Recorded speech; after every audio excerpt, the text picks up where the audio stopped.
दुनिया में इंडिया इकलौता ऐसा देश है जहां वेज मैगी मिलती है। जी हाँ, दुनिया के दूसरे किसी भी कोने में आप चले जाओ, आपको ग्रीन डॉट वाली वेज मैगी कहीं पे देखने को नहीं मिलेगी। पर इंसान की सोच को मोच देने वाली बात तो ये है कि मम्मी भूख लग गई, बस 2 मिनट की डायलॉग वाली मैगी नूडल्स। आपको क्या लगता है, चाइना ने बनाया? नहीं तो जापान ने बनाया होगा? Well, not at all. तो आखिर किसने बनाया? Well, you'll be kind of shocked to know कि इसका जन्म स्विट्जरलैंड की बर्फीली वादियों में हुआ और स्विट्जरलैंड की गवर्नमेंट साक्षात और मिस्टर मैगी जी का इसमें हाथ था। और अगर आपके दिल में कौन मैगी, कैसा मैगी जैसे सवाल उठ रहे हैं, अच्छा है, सवालों को सर उठाने दो। पर मेरी इस बात के बाद जरा सोचो, एक 5 रुपए की छोटी सी मैगी वजह से नेस्ले कंपनी यानी मैगी कंपनी के कर्ता धर्ता की कमाई आखिर कितनी होती होगी? वेल, कोई बात नहीं, मैं बताता हूँ। पिछले 2 दशक में मैगी ने 25% प्रॉफिट बढ़ाकर नेस्ले के सालाना कमाई को 1000 करोड़ कर दिया है। पर आई नो आपका ये जानकर पेट नहीं भरा होगा, क्योंकि 2 मिनट में आपका पेट भरने वाली मैगी के पीछे लगने वाले घंटों की प्रोसेस की तो अभी बात ही कहां हुई है ना?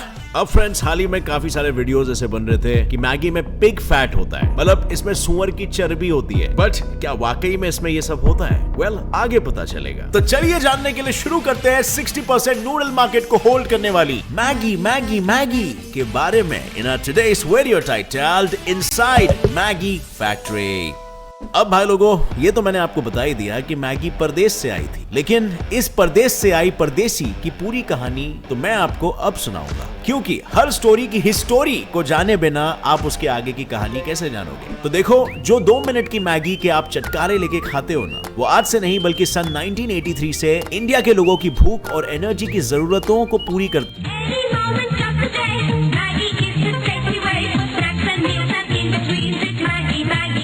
आज एक packet Maggi iron, carbohydrate, proteins, fat, sodium और फाइबर सब कुछ प्रोवाइड करती है। लेकिन जैसे मैंने आपको बताया था, इसकी शुरुआत तो स्विट्जरलैंड की बर्फीली वादियों के बीच हुई थी और इसकी शुरुआत करने वाले और इसे अपना नाम देने वाले इंसान और कोई नहीं बल्कि मिस्टर जूलियस मैगी थे, जिन्होंने सन 1884 में अपने पापा की मिल की भारी जिम्मेदारी अपने कंधों पर उठाई थी। पर जल्दी उन्हें उस दौर में चल रहे इंडस्ट्रियल रेवोल्यूशन की जंग में लड़ती लेडीज के घरों की जंग की कहानियां पता चली, जो बेचारी दिन भर फैक्ट्रीज में काम करती थी और फिर देर रात तक घर के किचन में। और ये देखकर जूलियस मैगी उनके लिए कुछ करना चाहते थे, एक ऐसा सोल्यूशन लाना चाहते थे जिससे उनके देश की बेटी, बहू और बहनों को किचन में घंटों बिताकर मेहनत ना करनी पड़े और साथ ही उन्हें हर तरह की न्यूट्रिटिव वैल्यू भी कम टाइम में मिल जाए। जूलियस ने कर दी अपने लोगों की मदद की पहल और इस पहल को स्विट्जरलैंड की गवर्नमेंट ने पूरी तरह से सपोर्ट किया। उन्होंने जूलियस मैगी से अपने वर्किंग सोसाइटी के लिए एक नए इन्वेंशन की मांग की और देखते ही देखते सन 1886 में मैगी का इन्वेंशन हो गया, जिससे वर्कर फैमिलीज को ना सिर्फ खाना खाकर अपनी भूख को मिटाने का मौका मिला, पर साथ ही जल्दी से पकाने वाले इस मैगी के चक्कर में टाइम और ज्यादा न्यूट्रिएंट्स का भी फायदा लोगों ने खूब उठाया। पर यह तो मैं आपको बताना भूल ही गया कि जूलियस मैगी के नाम पर बनी ये मैगी जूलियस का पहला इन्वेंशन एक्चुअली में नहीं थी। जूलियस मैगी ने मैगी से पहले मैगी के सीजनिंग यानी मसालों का इन्वेंशन किया था, जिसे खाने के स्वाद को और स्वादिष्ट बनाया जाता था। और हाँ, मैगी के पहले और मैगी के बाद भी जूलियस कई सारे नए नए इन्वेंशंस करते रहे, जिससे वो इंडस्ट्रियल फूड प्रोडक्शन के जाने माने इंसान बन गए, जिन्होंने रेडीमेड सूप्स और फिर बॉयल इन कॉन्सेंट्रेट्स यानी कि ब्रॉथ जैसी चीजों का भी आविष्कार किया। अब ऐसे कमाल धमाल इन्वेंशंस कहां छुपाए छुपते हैं, तो जल्दी Maggi world famous world wide हो गया, वो भी इतना ज्यादा कि सन 1897 में जूलियस मैगी ने जर्मनी में अपनी खुद की नई फैक्ट्री खोल डाली। उनका बिजनेस बढ़ते जा रहा था और तभी सन 1912 में जूलियस का देहांत हो गया और उनके जाने के बाद मैगी की ओनरशिप और कॉर्पोरेट स्ट्रक्चर में बहुत सारे बदलाव आए और सन 1947 में, यस, हमारे आजादी के साल में ही मैगी की कंपनी नेस्ले के साथ एक हो गई और दोनों मिलकर नेस्ले एलिमेंटाना SA बन गए। अब फ्रेंड्स, वीडियो में आगे बढ़ने से पहले मैं आपको एक इंटरेस्टिंग ट्रेडिंग प्लेटफॉर्म के बारे में बताना चाहता हूं, जिसका नाम है बाइनमो और ये ऐप स्टोर और प्ले स्टोर दोनों में अवेलेबल है। इसमें आप अलग अलग एसेट्स में ट्रेड कर सकते हो, जैसे कि गूगल, एप्पल, बिटकॉइन, गोल्ड और तो और इसमें फॉरेन करेंसीज जैसे कि US डॉलर्स या यूरोस में भी आपको 90% प्रॉफिट तक मिल सकता है। अब देखिए, मैं आपको एक एग्जांपल के साथ बताता हूं। मैं एक 700 रुपीज का ट्रेड अप करता हूं कि इस एसेट की वैल्यू बढ़ेगी और अभी हमें बस सिर्फ थोड़ा सा इंतजार करना है। एंड यस, मेरा फोरकास्ट सही निकला और अब मैं ये अमाउंट आसानी से अपने बैंक अकाउंट या पेटीएम में विद इन 24 आवर्स विड्रॉ कर सकता हूं। इसका मिनिमम डिपॉजिट 350 रुपीज है और अगर आप मेरा प्रोमो कोड नीचे दिया गया यूज करोगे तो आपको डबल डिपॉजिट मिलेगा। मतलब अगर आप 400 रुपीज डिपॉजिट करोगे तो सीधा 800 मिल जाएगा। और हाँ, नीचे डिस्क्रिप्शन लिंक से आप डाउनलोड करोगे तो आपको 65,000 रुपीज का बोनस मिलेगा जो आपके डेमो अकाउंट में जाएगा, जिससे आप ट्रेडिंग, लर्निंग स्किल्स और स्ट्रैटेजीज प्रैक्टिस कर सकते हो। और हाँ फ्रेंड्स, ध्यान से ट्रेड कीजिए रिसर्च करने के बाद, क्योंकि किसी भी ट्रेडिंग में आपका कैपिटल इन्वॉल्व होता है और वो रिस्क पे होता है। सो या,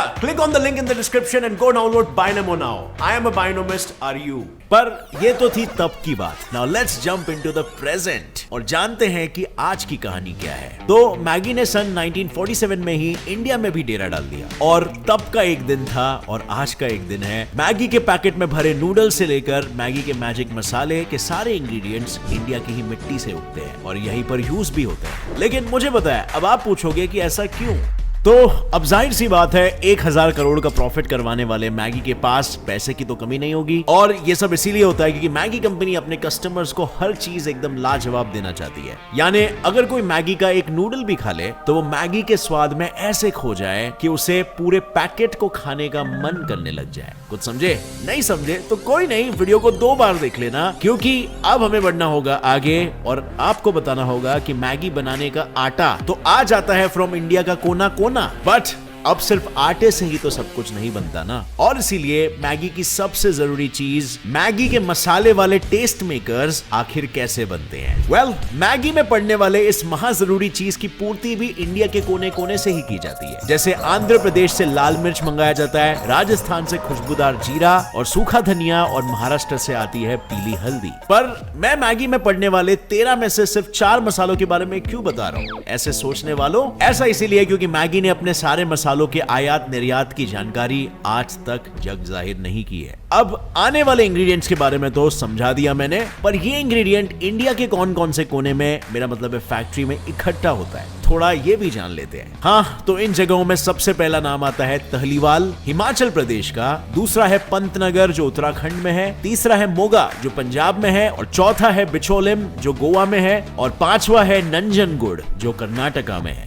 अब इंग्रेडिएंट्स है तैयार और फैक्ट्री में पहुंच गए हैं यार, तो करना किसका है इंतजार? चलो शुरू करें मैगी बनाने का कार्यक्रम यार। अब ये बात उंगलियों पर गिनकर तो नहीं बताई जा सकती कि एक पैकेट मैगी को बनाने में कितना टाइम लगता है, लेकिन मैगी बनाने की घंटों वाली प्रोसेस तो मैं आपको यूं बता दूंगा। मतलब देखो यार, करना ही क्या है, बस पहले आटा गोलो, मेरा मतलब है सूखे आटे में पानी को मिलाओ, मम्मीज की तरह आटा को गूनो और इसकी सेवइयां बना दो। बट 2 या 4 लोगों की जितनी मैगी तो बनानी नहीं है कि 2 घंटे में आटे की सेवइयां तैयार हो जाएगी, और इसीलिए ये काम फैक्ट्री वालों पर ही छोड़ दे तो शायद अच्छा रहेगा। वेल, अब सबसे पहले 2018 के मिले डेटा के अनुसार शुरुआत होती है फैक्ट्री में पहुंचे नंबर 1 क्वालिटी के गेहूं और बाकी सारे जरूरी इंग्रेडिएंट्स के लगभग 500 से ज्यादा टेस्टिंग से। इस टेस्ट में जो रॉ मटेरियल्स पास हुए वो इन हो जाते हैं और जो फेल हुए वो आउट हो जाते हैं, जिसके बाद गेहूं के मैदे को बिल्कुल किसी रोटी बनाने वाले आटे की तरह गूंद लिया जाता है। और बस फर्क यही है कि फैक्ट्रीज में आटा गूंदने का काम मम्मीज नहीं बल्कि मशीन्स करती है, और वो भी बड़ी बड़ी भारी भारी मशीन्स। और एक बार आटा तैयार हो जाएगा तो फिर इसके बाद इस आटे को मशीन्स में डालकर इसकी शीट्स बनाई जाती है। एक तरफ ये पतली शीट्स रोल होती है और दूसरी तरफ इन रोल्ड शीट्स को दूसरी मशीन्स कुछ ऐसे कट करते हुए शेप दे दी जाती है। पर इनका सफर यहीं पर खत्म नहीं होता, क्योंकि इसके बाद ऐसे लेटे लेटे ही इन्हें स्टेम किया जाता है, और स्टेम करने के बाद ये ऑलमोस्ट 80% कुक हो जाती है। वेल, बची हुई 20% क्यों नहीं? जरा सोचो, अगर बची हुई 20% को भी वो पका देंगे तो आप घर पे क्या पकाओगे?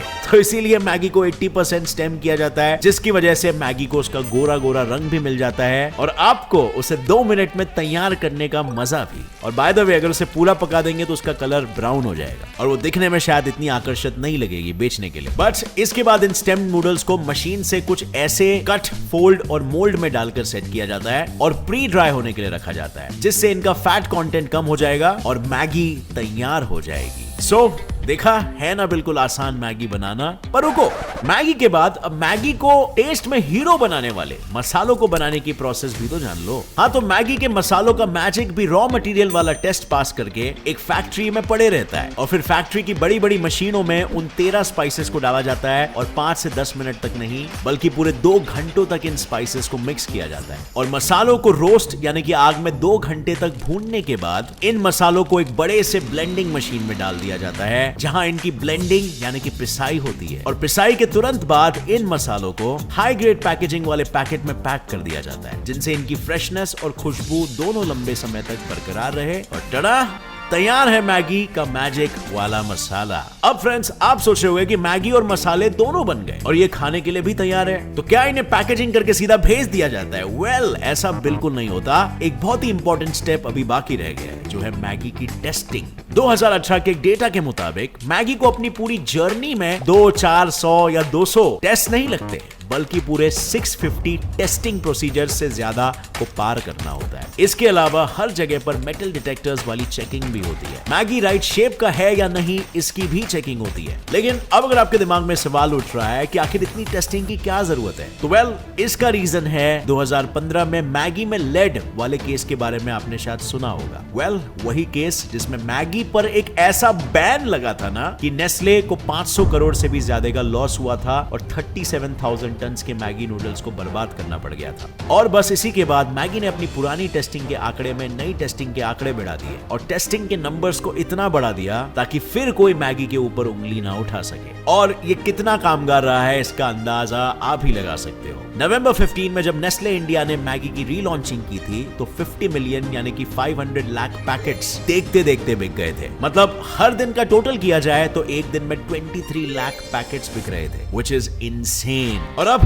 टेस्टिंग से बढ़कर आगे की बात करते हैं इनकी पैकिंग की। तो मैगी की पैकिंग भी मशीन से ही होती है। एक तरफ मशीन हर मैगी के टुकड़े के साथ मैगी टेस्ट मेकर का पैकेट रखता जाता है और दूसरा इन्हें मैगी के डिजाइनर पीले पैकेट में भरते जाता है। लेकिन क्या आपको पता है मैगी की रेलगाड़ी के बीच ये पैकेट उठा कर बास्केट में क्यों भरे जा रहे हैं? वेल, क्योंकि मैगी को अभी भी नेस्ले क्वालिटी एश्योरेंस सेंटर यानी NQAC, जो national accreditation board of testing and calibration laboratories द्वारा प्रमाणित लैब है, उसके फूड स्पेशलिस्ट के एक पैनल को पार करना होता है, जो मैगी के विटामिन, मिनरल्स और माइक्रोब्स की टेस्टिंग के साथ हर मैगी के बैच में से एक मैगी को लेकर, मैगी को खाकर मैगी को अप्रूवल और डिसअप्रूवल देते हैं। और एक बार मैगी को अप्रूवल मिल गया, फिर ये चल देती है अपने रास्ते, क्योंकि फिर ये रोबोटिक आर्म्स एक बार में सिर्फ 10 सेकंड में एक कार्टन में पैकेट्स को पैक कर डालते हैं, जहां से आगे जाकर ये बॉक्सेस वे होते हैं। और अगर किसी भी बॉक्स का वजन कम होता है तो मशीन खुद ब खुद उस बॉक्स को साइड करके टाटा बाय बाय कर देती है, और बस फिर ये पैक्ड कार्टन्स आपके नजदीकी स्टोर्स और वहां से आपके घर तक पहुंच जाते हैं, ताकि आप इसे झट से पकड़ फट से अपने बाबू सोना को इंप्रेस कर सकते हो और अपनी भूख को सप्रेस कर सकते हो। और अगर बाबू सोना नहीं है तो आप मैगी बनाकर अपने माँ बाप के मुंह से आशीर्वाद तो ले ही सकते हो। So friends,